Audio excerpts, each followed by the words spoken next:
on? Okay. Hi, everybody.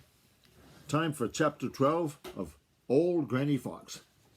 Now, first of all, hello to Jackson in Bangor, Maine, Matthew in Jackman, Maine, Marjorie in Palermo, Maine, right near the Liberty Town line, Emma out in Oakland, Malia in Missouri, Lucas here in Maine, Kai Ming and Ru Kai in Seattle, Washington, Hope here in Maine, and hi to Leslie and Mary over in England, Dylan in Maine, and Lucas in Missouri.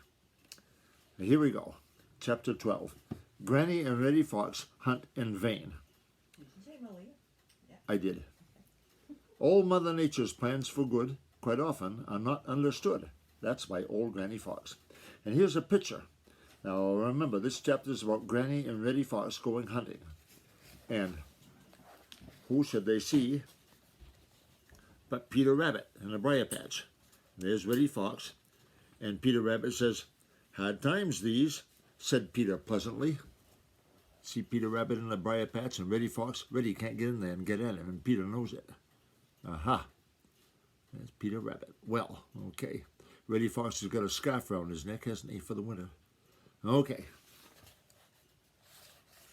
Tommy Tit and Drummer the Woodpecker and Yank Yak the Nuthatch and Sammy Jay and Chatterer the Red Squirrel were not the only ones who were out and about as soon as the great storm ended. Oh my, no. No indeed. Everybody who was not sleeping the winter away or who had not a store of food right at hand was out. But not all were so fortunate as Tommy Tit and his friends in finding a good meal. Peter Rabbit and Mrs. Peter Rabbit came out of the hole in the hat of the dear old briar patch, where they had managed to keep comfortably warm, and at once began to fill their stomachs with bark from young trees and tender tips of twigs. It was very coarse food, but it would take away that empty feeling. Mrs. Grouse burst out of the snow and hurried to get a meal before dark. She had no time to be particular, and so she ate spruce buds. They were very bitter and not much to her liking, but she was too hungry, and night was too near for her to be fussy. She was thankful to have that much.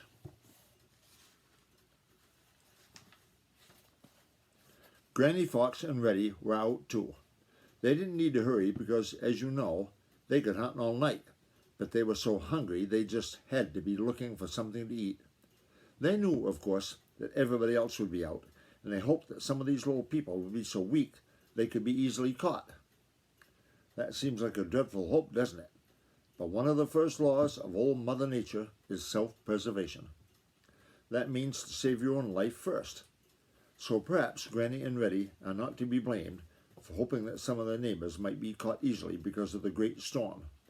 They were very hungry indeed, and they could not eat bark like Peter Rabbit, or buds like Mrs. Grouse, or seeds like Whitefoot the Wood Mouse.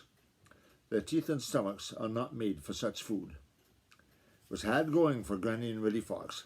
The snow was soft and deep in many places. They had to keep pretty close to the places where rough brother north wind had blown away enough of the snow to make walking fairly easy. They soon found that their hope that they would find some of their neighbors too weak to escape was quite in vain. When jolly, round, red Mr. Sun dropped down behind the purple hills to go to bed, their stomachs were quite as empty as when they had started out.